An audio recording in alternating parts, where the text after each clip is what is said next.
Hello students, I am Dr. Amit Bhatnagar, working in GB Pant University of Agriculture and Technology, Pantnagar, Uttarakhand.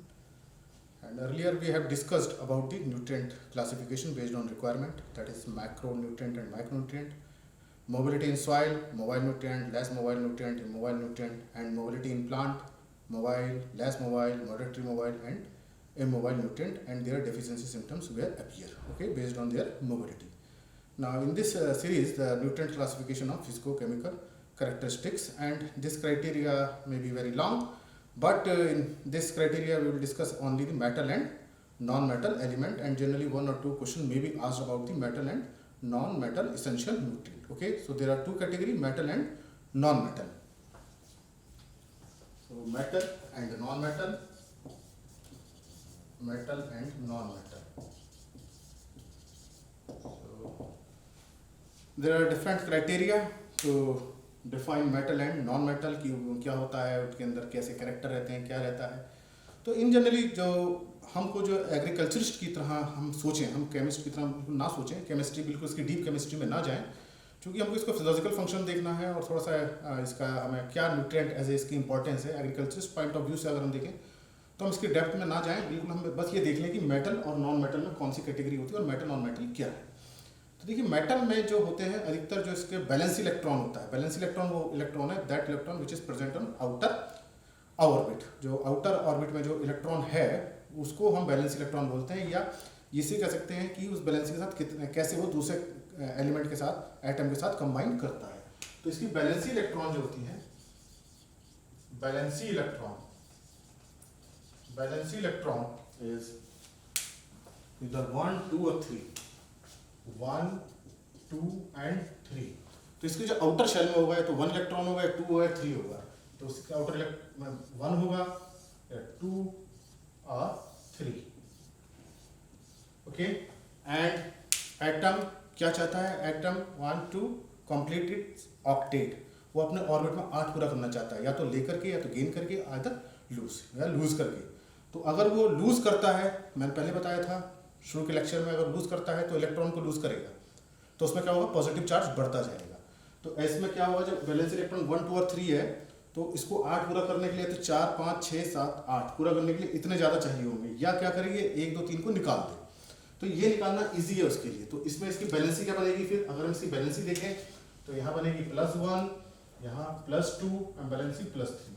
तो इसका मतलब क्या हुआ, metals में जो बैलेंसी इलेक्ट्रॉन होती है, जो बैलेंसी बनेगी +1 +2 +3 की बनेगी. तो क्या होंगे ये, जनरली क्या होंगे, कैटायंस होंगे. जनरली क्या होंगे ये, इन जनरल क्या होंगे ये, कैटायंस होंगे, क्योंकि they can easily loose electron. Okay, non metal में सिचुएशन थोड़ी डिफरेंट होती है. नॉन मेटल में जो बैलेंसी इलेक्ट्रॉन होते हैं जनरल 5 6 एंड 7 होते हैं, 5 6 एंड 7. अब ये भी क्या करना चाहते हैं, ऑक्टेट पूरा करना चाहते हैं. तो अगर इसमें 5 है, 5 इलेक्ट्रॉन, तो कितने इलेक्ट्रॉन चाहिए इसको, +3 और चाहिए. तो इसकी फिर बैलेंसी कितने हो जाएगी, -3 हो जाएगी. ओके, इसमें 6 है and it will require how many electrons to complete its octet. अपने 8 पूरा करने के लिए कितने चाहिए, 2 चाहिए. तो 2 लेगा, जब लेगा तो क्या हो जाएगा, -2. Similarly it is -1. तो इसका मतलब ये क्या है, एनायंस है. नॉन मेटल्स क्या है, एनायंस है. तो ये एक सिंपल क्राइटेरिया है देखने का, हालांकि और भी क्राइटेरिया है इसके, ऑक्साइड्स कैसे हैं, एसिडिक हैं या बेसिक है. तो ये हम तरीका देख लेते हैं नॉन मेटल मेटल का, बैलेंस इलेक्ट्रॉन. ओके, अब जिसपे 4 इलेक्ट्रॉन है, मान लीजिए 4 है, तो वो क्या करेगा, 4 या तो लूज कर सकता है, 4 गेन कर सकता है. लेकिन ये इतना इजी प्रोसेस नहीं है, बहुत सारे फैक्टर होते हैं उसको लूज और उसमें करने में, गेन करने में. तो उतना डेप्थ का हमें केमिस्ट्री नहीं जानना है, हमें तो एक सिंपल केमिस्ट्री जाननी है मेटल नॉन मेटल की, अपने न्यूट्रिशन पॉइंट ऑफ व्यू से. तो न्यूट्रिशन पॉइंट ऑफ व्यू से हमारे क्या हुआ, मेटल नॉन मेटल. और थर्ड कैटेगरी इज मेटलाइट.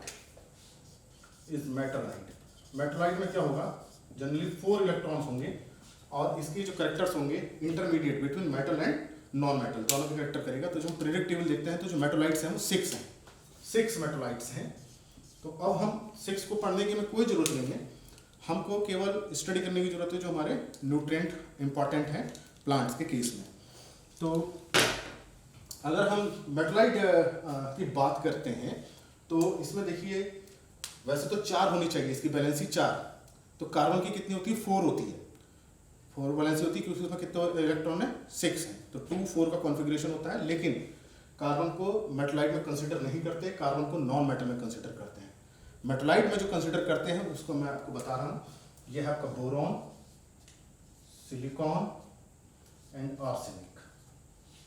वैसे तो 6 हैं, लेकिन हमारे न्यूट्रिशन पॉइंट ऑफ व्यू से बोरॉन, सिलिकॉन एंड आर्सेनिक, ये आप इसको नोट कर लीजिए मेटलाइट कौन सा है। तो अब इसमें पूछा सकता है कि which essential nutrient is metalloid, तो देखिए बोरॉन है। Which beneficial nutrient is commonly occur, that is silicon. हालांकि आर्सेनिक भी हो सकता है, लेकिन जो कॉमनली कौन सा है, सिलिकॉन है। तो अब ये पूछा सकता है कि राइस में कौन सा बेनिफिशियल न्यूट्रिएंट जो है, मेटलाइट है, सिलिकॉन है। तो कई तरह से क्वेश्चंस इसमें बन सकते हैं। तो हमको ये 3 जानने हैं, बाकी और 3 भी है, उसको हमें स्टडी करने की जरूरत नहीं है। अब नॉन मेटल में देखिए, नॉन मेटल में क्या बताया मैंने आपको, बैलेंसी 5, 6, 7 रहेगी। तो जनरली क्या होते हैं, ये एनायंस होंगे। तो इसका जो एग्जांपल्स हैं वह है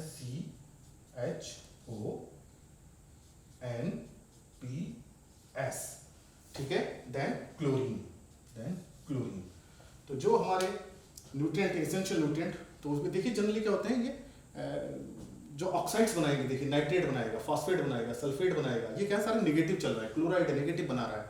और ये क्या होता है, CHO इन जनरल टेम्परेचर में क्या होता है, गैसियस फॉर्म में होते हैं। CO2 बनाएगा, H2 बनाएगा, O2 बनाएगा। तो क्या है, एक थोड़ा सा सीखने का हमारा तरीका ये हो सकता है नॉन मेटल में, या तो वो गैसियस में होंगे या वो क्या बना रहे होंगे, ऑक्साइड्स क्या होंगे, उनके नेगेटिव जा रहे होंगे। तो ये हमारे नॉन मेटल हुए। ओके, अब मेटल में अब अगर हमें देखना है तो जो नॉन मेटल नहीं आ रहे हैं वो किस में चले जाएंगे, डेफिनेटली किस में जाएंगे, मेटल में जाएंगे। जैसे हमारा क्या हो गया, पोटेशियम हो गया, कैल्शियम हो गया, मैग्नीशियम हुआ, सल्फर नहीं जाएगा, सल्फर यहाँ पे है, then Fe, Mn, Zn, copper, boron नहीं आएगा, बोरॉन यहाँ पे है, देन क्लोरीन हो गया, देन मोलिब्डेनम। तो ये जो है हमारी लिस्ट है मेटल, नॉन मेटल की। तो इसमें से हमारे कंपटीशन में जब हम अच्छे थोड़े से लेवल क्वेश्चन आते हैं तो इसी से घुमा फिरा करके क्वेश्चन पूछ सकते हैं कि कौन सा नॉन मेटल एलिमेंट है, कौन सा मेटल है, ठीक है। तो इसकी जो यूटिलिटी है न्यूट्रिशन पॉइंट ऑफ व्यू में, इनके ऑक्साइड्स बनाने की, इसके ऑक्साइड्स कैसे बन रहे हैं। दूसरा, जो मेटल होते हैं इसमें देखिए इलेक्ट्रॉन, बैलेंसी इलेक्ट्रॉन 1, 2, 3 है, तो क्या करते हैं, बहुत जल्दी इलेक्ट्रॉन को निकाल सकते हैं। तो इलेक्ट्रॉन ट्रांसफर में देखिए इनका रूल है, this is the reason that they are involve in electron transfer, because they can easily lose the electron. और इसमें क्या करते हैं, देखिए इलेक्ट्रॉन को ले लेते हैं, ये इलेक्ट्रॉन क्या करते हैं, लेते हैं, इस कारण से क्या है, नेगेटिव है। देखिए जब टेंडेंसी इलेक्ट्रॉन को लूज करने की होगी तो इसका मतलब उसमें क्या हो रहा है, ऑक्सीडेशन हो रहा है। तो ऑक्सीडेशन होगा, इलेक्ट्रॉन ट्रांसफर में हेल्प करेंगे। और इनकी टेंडेंसी क्या है, इलेक्ट्रॉन को गेन करने की है, तो इसका मतलब इनका क्या होगा, रिडक्शन होने का चांस क्या रहता है, ज़्यादा रहता है। तो यही रीज़न है कि FeCu, Mn, Zn का इलेक्ट्रॉन ट्रांसफर में इन्वॉल्व है, लेकिन नाइट्रोजन फास्फोरस इन्वॉल्व नहीं है, जबकि इलेक्ट्रॉन तो इसमें भी है। तो इसका रीज़न यही है क्योंकि इसमें क्या है, बैलेंस इलेक्ट्रॉन 1, 2, 3 है, तो बहुत ईजिली इलेक्ट्रॉन को लूज कर सकते हैं। तो ये हमारा न्यूट्रिशन में ये हेल्प करता है कि इलेक्ट्रॉन ट्रांसफर में कौन हेल्प करेगा, कौन नहीं करेगा। तो इसकी ये एलिमेंट्स है, आप इसको केवल ये 2 कैटेगरी आप याद कर लीजिए, नॉन मेटल कौन कौन से हैं और मेटलाइट कौन से हैं। मेटलाइट देखिए 6 दिए हुए हैं पीरियोडिक टेबल में हमको, लेकिन अपने न्यूट्रिशन पॉइंट ऑफ व्यू से केवल 3 ही याद करने हैं। इसमें CHO तो देखिए कार्बोहाइड्रेट का होता ही होता है, और nitrogen, phosphorus, sulphur and chlorine. तो इसको बस आपको ध्यान रखना है। अगर ये आपको ध्यान रहेगी तो आप इसको क्वेश्चंस को बहुत इजीली कर सकते हैं। तो उम्मीद है आप इसको समझ गए होंगे और साइड से इसको आप नोट कर लें। Thank you very much.